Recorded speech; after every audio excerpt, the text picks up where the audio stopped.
In math, we don't play around, but could we? I want to take a second and ask everybody to just think back on their math experience. Middle school, high school, elementary school, when you were taught math, can you look back at a time and remember a day when you had an incredible amount of fun? It just sticks out in your memory. Now, math has always been my favorite subject, and I cannot look back at a time in math when I just had the most fun day ever. And I'm sure a lot of you can agree with me on that. Good morning, everyone. My name is Leah Dorman. I'm a Master's of Art in Teaching candidate at Randolph College, and my research is on the effects of serious game design on student attitude and motivation. What's the problem? I was in an adaptive placement and I had 5 students, and this is really where I saw the problem that sparked my inspiration for this research. I saw that these students, especially in math class, were completely unmotivated, and I saw it through a lot of different areas. Vocally, physically, I could tell that they were not with it. And I also could hear in the things that they were saying that they didn't have the best perception of school. They talked negatively about school constantly. And I wanted to see if I could fix this problem. I wanted students to come to school excited to learn and happy to learn. And I think that if I add fun to the situation and I twist what we know about school a little bit, that maybe we could achieve that, having fun, boosting our attitude towards school, and therefore making us more motivated to learn while we're at school. My thesis of my research, when combining 4 foundational ideas, cooperative learning, individualized learning, game-based learning, and serious game design, students will be more motivated to learn and participate in their learning process, while also establishing a more positive attitude towards school. So I just want to touch on each one of those 4 foundational ideas. Cooperative learning is defined by Johnson, and Scott as a group of students working together towards a common goal. And individualized learning, defined by Tomlinson and Imbo, is differentiating students' learning on various levels to fit the individual needs of each learner. Game-based learning is known as bringing games into the classroom. It can be any form of a game, just trying to boost that motivation, bringing games into the classroom. Serious game design is a more specific idea about game-based learning. This is where we are bringing a game into the classroom, but the main purpose of the game is not entertainment. The main purpose is educational, although it is entertaining to play. Through this, I wondered, does the use of game-based learning under the structured serious game design increase student motivation and improve their attitude towards school?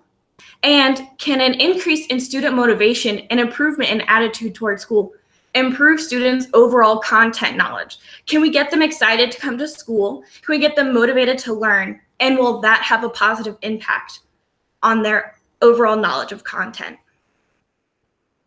For my participants, I conducted this research in an urban Central Virginia middle school. I was in an adaptive classroom, so although I was in middle school, this adaptive classroom was an intellectually disabled classroom. So these were 6th and 7th grade students who were learning content at an early elementary level.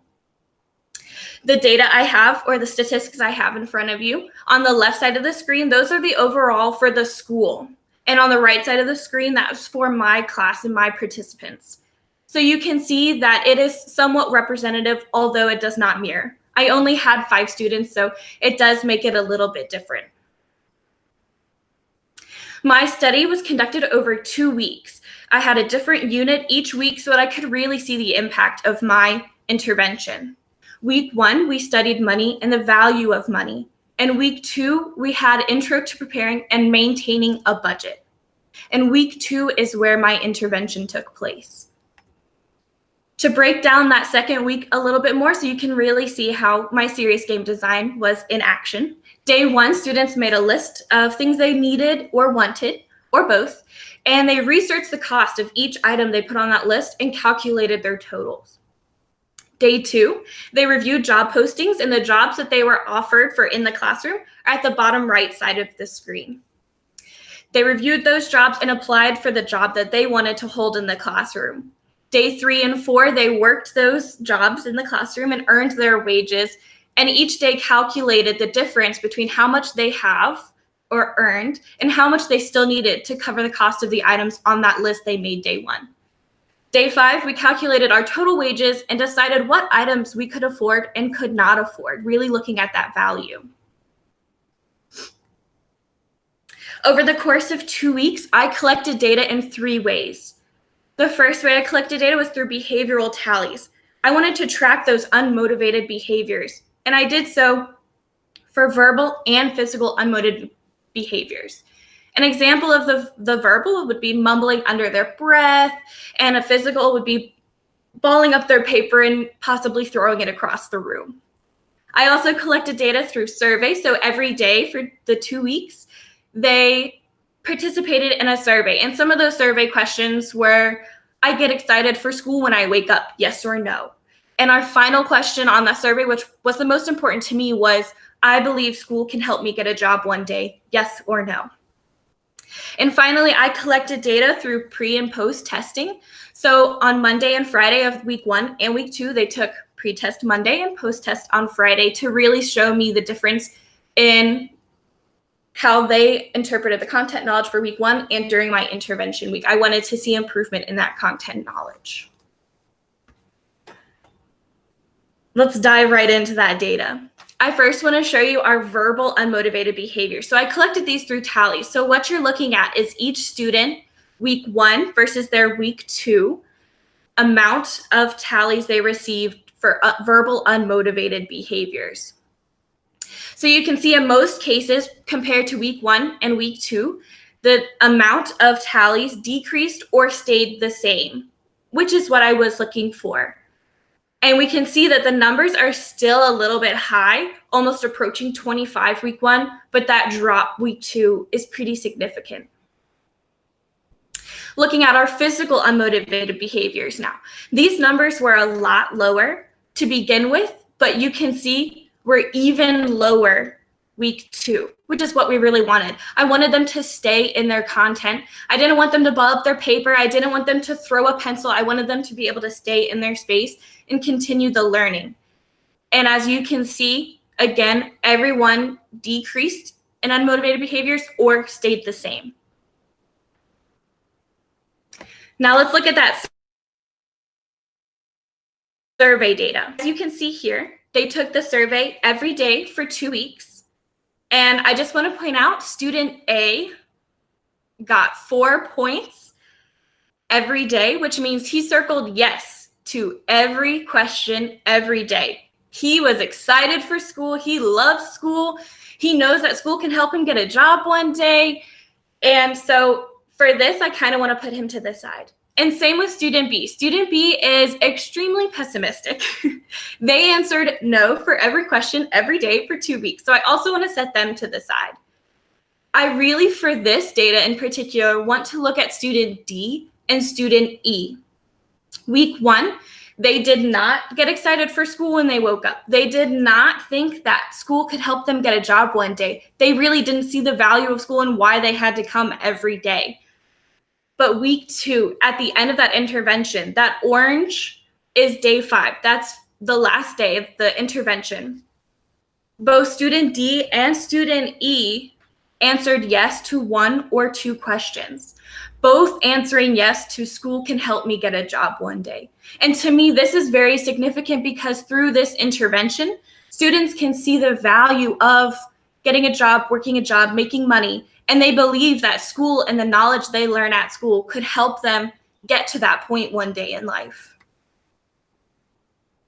Our pre and post test data on the left side or in the red chart, you can see the raw test scores between pre and post test 1 and pre and post test 2. In the blue, this is where I really want to look for this. On the right side of the screen, that blue chart, I'm going to look at the delta. The delta is the change in the amount that the scores went up from the pre-test to the post-test. So week 1, there was a difference of 40.6 points from the pre-test to the post-test.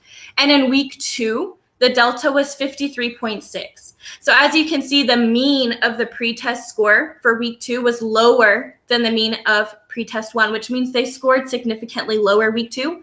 But that jump to the post-test is significantly greater, which shows that their overall content knowledge did increase through this intervention. Let's discuss. What do we see here? I see that my students that I did this study with really benefited from it. Those that I saw the pessimistic attitude from most days through the survey showed a difference, a small difference, but to me a significant difference by the end of week 2. I saw that unmotivated behaviors decreased across the board, verbally and physically. And I can also see that their test scores went up through this intervention. They understood this content knowledge through the activities we were doing that week. So what? Why is this important? I only had 5 participants, so I cannot express any statistically significant data.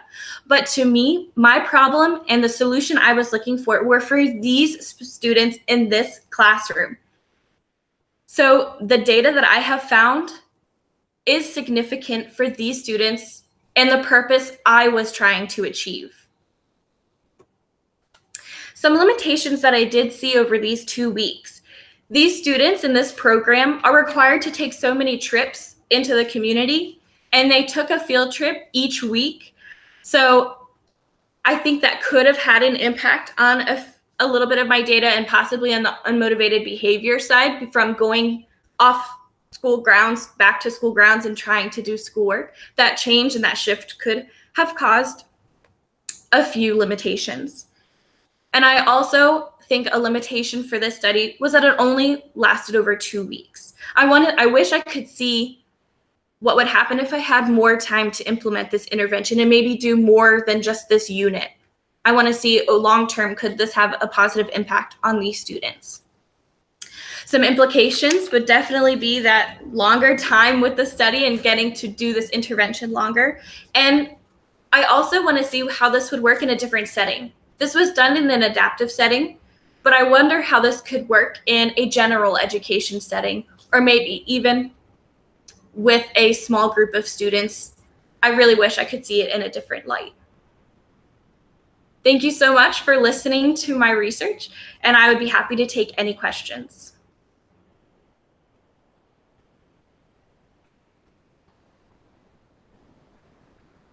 Leah, as you were deciding how to use serious games in your classroom, did you look online for serious games specifically designed for different content areas? And if so, did you find many resources like that? Or did you end up saying to yourself, there's just not a lot out there, I'm going to have to design something myself?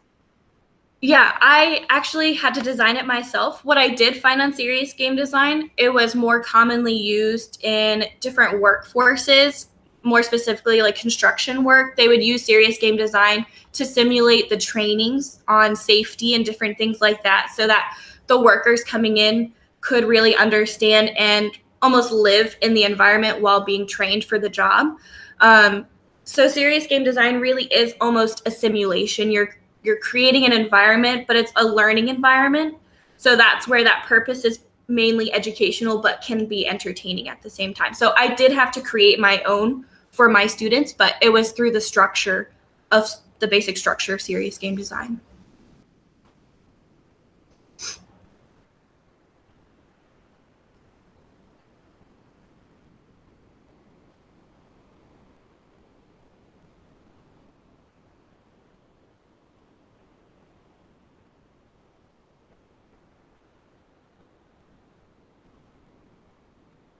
Okay, if there are no more questions, then snaps to Leah. Thank you. Thank you. Good job. Okay, so I will click out of here. We'll see everybody on the next link. Looks like we'll have an extra minute or two, so now's a good time to refresh your coffee.